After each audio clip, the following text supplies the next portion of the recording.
আমি বিবাহিত হয়েও তোমার দিকে হাত বাড়িয়েছি কিসের জন্য জানো? শুধু একটু ভালোবাসা পাওয়ার জন্য। আমার কোনো টাকা পয়সা, গা ভর্তি গয়না, বড় বড় রেস্টুরেন্টে খেতে যাব, দামি দামি শপিং মলে গিয়ে শপিং করব, এটার জন্য তোমাকে আমি ভালোবাসিনি। আমি তোমাকে ভালোবেসেছি দিন শেষে একটু তোমার সঙ্গে কথা বলে মানসিক শান্তি খুঁজে নেওয়ার, একটু তোমার ভালোবাসা পেয়ে জীবনটাকে উপভোগ করার জন্য, একটু তোমার মায়া, ভালোবাসা, কেয়ার করা নিয়ে আমি জীবনটা কাটাবো বলে। বিশ্বাস করো, সংসার জীবনে যদি আমার সুখ থাকতো তবে কখনোই তোমার দিকে হাত বাড়াতাম না। আমার সংসার জীবনে অবহেলা ছাড়ার কিছুই ছিল না।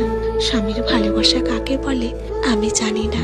বিশ্বাস করো, আমি স্বামীর ভালোবাসা ফেলে তোমার দিকে হাত বাড়াইনি। আমি হয়তো তোমাকে অসম্ভব ভালোবাসি, তোমার হয়তো মায়াই পড়ে গেছে। হয়তো তুমি ভাবতে পারো বিবাহিত মেয়ে হয়ে আমার মায়াই পড়েছে মানে তার চরিত্র খারাপ।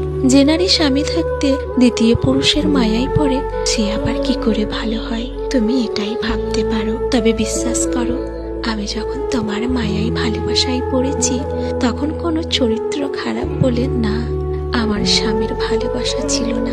আমার স্বামী আমাকে এতটাই অবহেলা করত যে আমি তার অবহেলাতে ক্লান্ত হয়ে তোমার অল্প ভালোবাসায় আমি গভীর মায়ায় পড়ে গেছি।